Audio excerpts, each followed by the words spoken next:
tonight's weekly property tips and news. I'm Mark Mann from the sales team, and joining us once again is the lovely Jason Werrett, sales manager. How we going? Co-owner. Mate, last week we covered curb appeal with preparing a home for sale. Stage 2 or segment 2 is living areas. A lot of experience, mate. You've got some lovely homes at the moment on the market.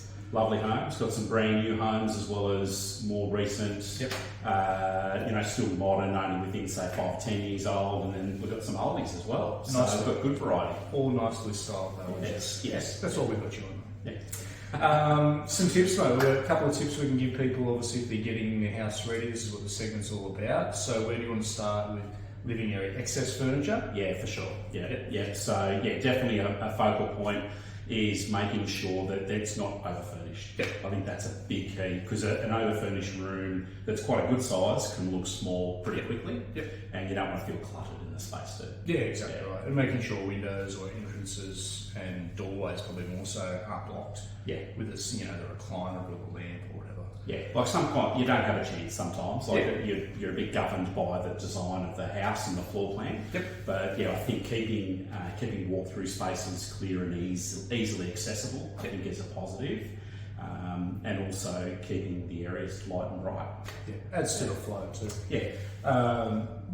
Segueing into light and bright, large windows. So talk of, if it's a focal point like large windows, fresh curtains, clean curtains, or sometimes not curtains at all. That's right. Yeah. If they don't look that great and you're not willing to invest in putting anything new up to update them, sometimes you're better just to get rid of them.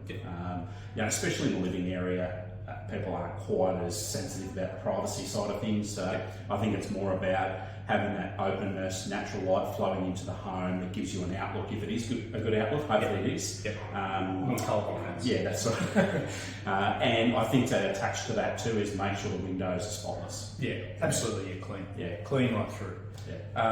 Also, key features. So looking exposed beams, cathedral ceilings, dormer windows. You've got a couple at the moment. Feature lights to show it off, I guess. I think make sure they stick in the theme.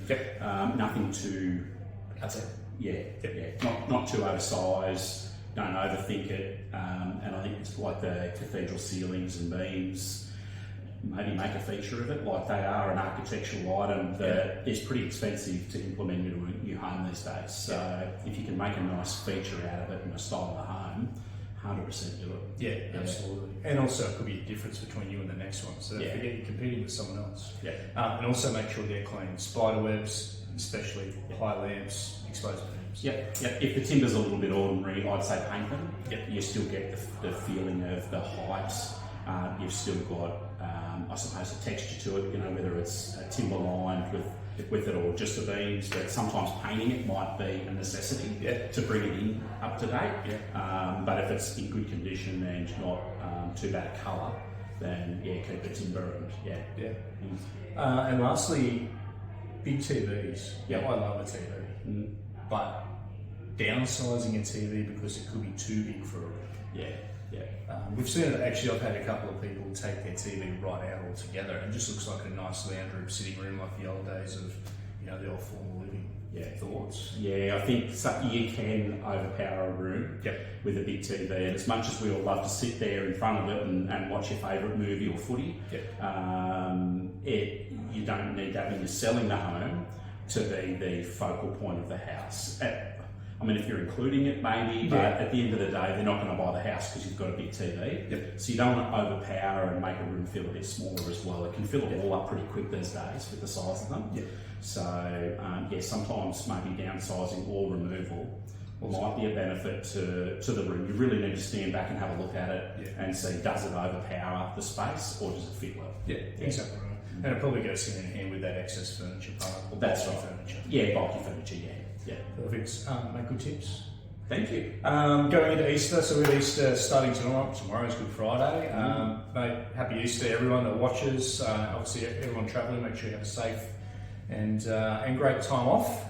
Mate, thanks again for coming. No worries. Happy Easter, everyone, and thank you. And we'll see you probably next week for segment 3 on preparing your home for sale. Don't forget, I'll put more information below, and there is a link to our 101 tips on getting your house ready. Thanks again. We'll see you next week. See ya.